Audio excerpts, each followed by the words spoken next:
Hey everyone, I got this question on Instagram the other day. It says, best way to start, wants to lose 100 pounds but is already pretty active at baseline. The first thing I thought when I read that question, oh boy.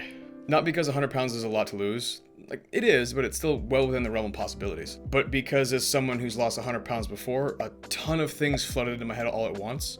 So if I had to go back and do it again, let's see what I would do this time. But before we get into that, to address this question a bit more specifically, I think it's terrific this person's already active. Physical activity and exercise will have innumerable benefits to you, things like bone health, cardiovascular health, mental health, and plenty of others. But increasing your activity levels without really focusing on your diet will, at best, have negligible effects on your weight, more likely none. So let's jump into this and see how I would attack losing 100 pounds if I had to go through it all again. The first thing I would do is separate my worth from my weight. Far too many times I see people getting down on themselves about, oh, I've gained so many pounds, or oh my gosh, I've let myself go. Enough of that. Let's ignore how that negativity causes you to feel bad about yourself and makes your mental health take a hit, which it does. But let's instead focus on how helpful that can be. Not.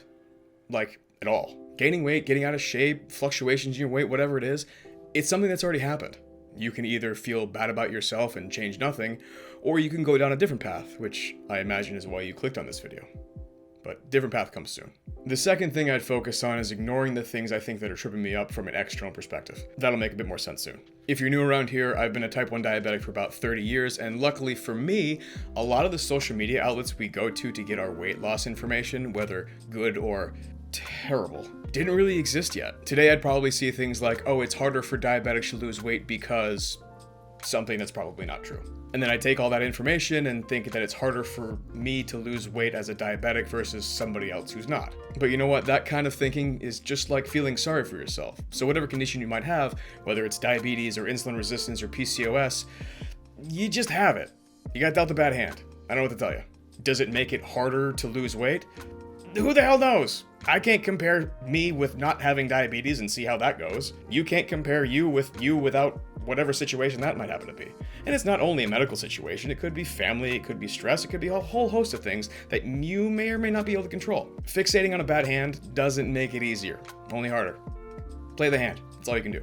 The third thing I would do is define my whys. My whys, and I had a few at the time, all led me to, if I continue down my current path, I'll probably be dead in 10 years, if not worse. Like I said, I'm a type 1 diabetic, and if I'd continued to ignore my health, I probably would have had end-stage kidney disease, I probably would have had wild vascular disease, I probably would have been blind or at least close to it, all on the way to a demise that's certainly a lot earlier than I would have hoped. So think about your whys. Write them down, let them sit, let them stew, and maybe adjust them every so often. Maybe they're entirely physique related. Awesome. Maybe they're entirely health related. Also great. For most of us, it's a combination of the two, and I'd be lying to you if I told you mine wasn't a combination of the two. But whatever those reasons happen to be today, keep them open. They might change. The fourth thing I would do is imagine what that lifestyle would look like. I probably should have brought this up earlier, but if you're watching this video thinking for some temporary fix, you can lose 100 pounds really fast and then who cares what happens next, you probably should just leave now. This is about changing your life for the healthier for the rest of your life, not just a few months. I anticipate that lifestyle looks a lot different than your current lifestyle. Maybe there's more vegetables, maybe there's less eating out, maybe there's only buying ice cream every once in a while instead of always having 4 pints in the freezer. I don't know, I'm not at your house, that would be weird, but I can tell you what that lifestyle looked like for me. I wanted to be satiated and content, with room in my diet to enjoy things that to the untrained eye would look unhealthy. I want to do all those things with maintaining a reasonably low body fat percentage all the time and being strong in the gym. That's what I still want, although strong differs and reasonably low body fat percentage now differs, but it's still what I want. And a decade into my fitness journey, it's still a process. It'll never stop being a process for any of us, but it's also important to note that being on 24/7 actually will probably do more harm than good. This was a suspicion I had way back then, only to find out that the clinical literature actually told me that I was right, and more importantly, told me why I was right. The big goal was developing a lifestyle that didn't require me to be on all the time, but that my baseline was pretty close to being on anyway without actually having to think about it. And that's what a healthy lifestyle is to me. Now we could talk about calorie goals and protein goals and all these sorts of things, but that's probably for a different video. The last thing I would do to get started is treat myself kind of like a science experiment. Take a step back from the emotions of weight loss, of which there will be plenty, trust me, and examine your current habits from a third-person view. This will allow you to become much more self-aware, which makes those habit adjustments that much easier. This is how I figured out where I still have problem areas and how I can still get better. Yes, still, after a decade, I haven't been perfect. Duh. Through some of that third-person science experiment-y thinking, I realized that where I really struggled was the mindless eating after dinner. Sure, in general, I'm close enough now to on that I don't really have to think about it too much, but it's getting in the way of my more nuanced goals.